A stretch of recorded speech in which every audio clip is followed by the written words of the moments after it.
Monsieur le rabbin Alain Chomeau Senior, bonjour. Bonjour. Et merci de me recevoir dans cette belle synagogue de Créteil. Et vous êtes rabbin depuis de nombreuses années dans cette très belle synagogue, et je dirais cette très belle communauté extrêmement importante dont on dit, vous allez peut-être me corriger, qu'elle est l'une des plus importantes communautés juives de France. Sans conteste, oui, c'est une très grande communauté, riche en oratoire, riche en fidèles, riche en points de consommation cachère, riche par sa vivacité, par le dynamisme de son président. C'est une communauté qui vibre. D'ailleurs, le slogan qu'on a choisi, c'est Créteil, une communauté en mouvement. Alors Créteil, cette communauté en mouvement, a un rabbin, je le disais, qui s'appelle Alain Chomeau Senior, qui souhaite, en tous les cas, qui brigue ce poste connu, c'est vrai, depuis le consistoire, qui est le poste de grand rabbin de France. À quoi sert Alain Chomeau Senior, un grand rabbin de France? Avant de dire à quoi il sert, on va dire pourquoi il se présente.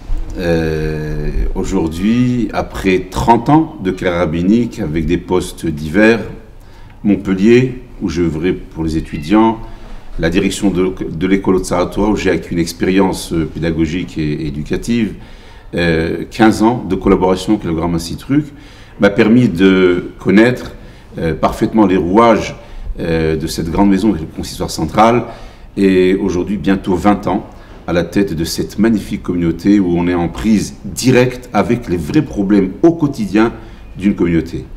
De l'action, de la réflexion, une vision nationale et une expérience de terrain, c'est tout cela que je voudrais aujourd'hui mettre au service de la communauté nationale. Ça, c'est la raison pour laquelle vous vous présentez. Mais selon vous, c'est quoi le profil d'un grand rabbin de France? À quoi il peut servir dans la société française, vis-à-vis de la communauté juive, mais aussi vis-à-vis du reste de la population? Je crois que la dimension nationale du grand rabbin comme une voix, comme une vision, comme une conscience de la tradition juive qui va être appelée à se prononcer sur les problèmes de société, mais qui est aussi une sorte de voix morale dans une société en crise. La nôtre se pose beaucoup de questions. Le chômage interpelle nos jeunes, les notions de la famille qui s'étiolent interpellent les couples, les notions de hiérarchie, de rapport entre les professeurs et les élèves, entre la police et les citoyens, entre le politique et les concitoyens, tout cela a besoin d'être éclairé par une voix. Le grand massacre, cette voix-là, au plan national. Au plan communautaire, il est bien sûr avant tout un fédérateur, un réunificateur, celui qui aura le souci du bien-être de la communauté, c'est-à-dire de toutes les communautés dans toutes ses composantes. Alors, vous avez décrit là, le spectre des maux qui touchent notre société de façon générale, mais il y a de façon plus particulière une sorte d'angoisse, d'inquiétude qui s'est installée depuis plusieurs années, de façon plus spécifique dans la communauté juive de France, pas seulement à Créteil, un petit peu partout en France, bien évidemment, la remontée d'un antisémitisme extrêmement violent, extrêmement dur, qui a remis peut-être en cause la position d'un certain nombre de nos coreligionnaires dans la société française. Qu'est-ce que vous leur dites? Je leur dis d'abord qu'on doit faire confiance au pouvoir public. On peut constater comment, du point de vue juridique, de nombreuses lois contre la xénophobie et le racisme ont été mis en place. Je peux par exemple témoigner de ce qui se fait ici à Créteil après le malheureux épisode de l'agression de nos deux jeunes. Beaucoup de systèmes de surveillance, de procédures de vigilance ont été mises en place. Et la France compte parmi ses citoyens des juifs, des Français de confession juive. Ils ont leur place. On a besoin de rassurer notre communauté.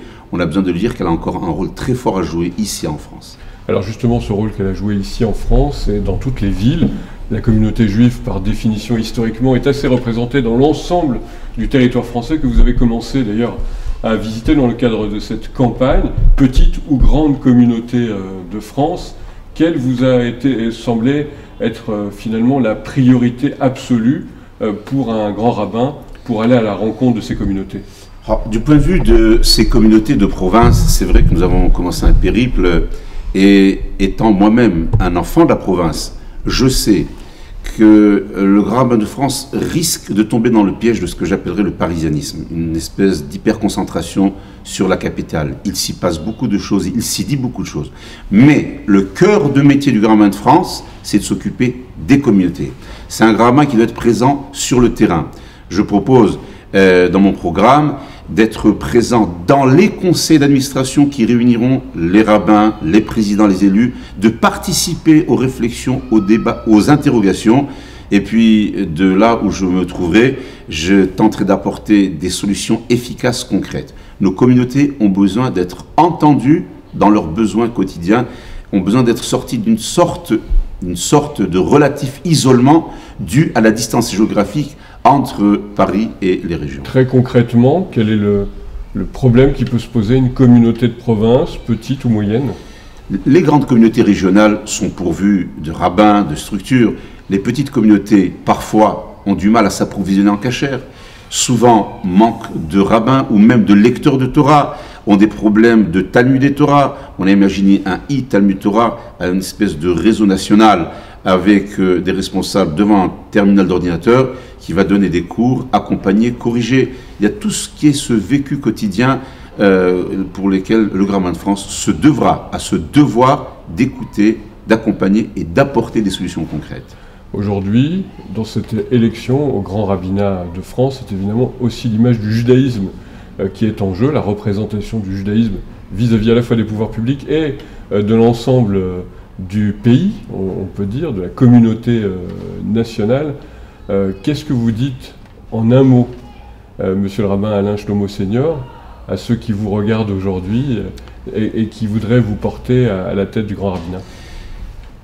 Je redeviens un rabbin pour quelques secondes en disant que toutes les religions monothéistes établissent une filiation avec Abraham, l'inventeur du monothéisme.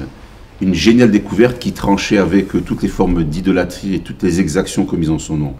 Je revendique cette antériorité en disant que la sagesse juive dont nous sommes porteurs, qui est millénaire, elle a encore beaucoup à dire, beaucoup à éclairer et beaucoup à enseigner à nos générations.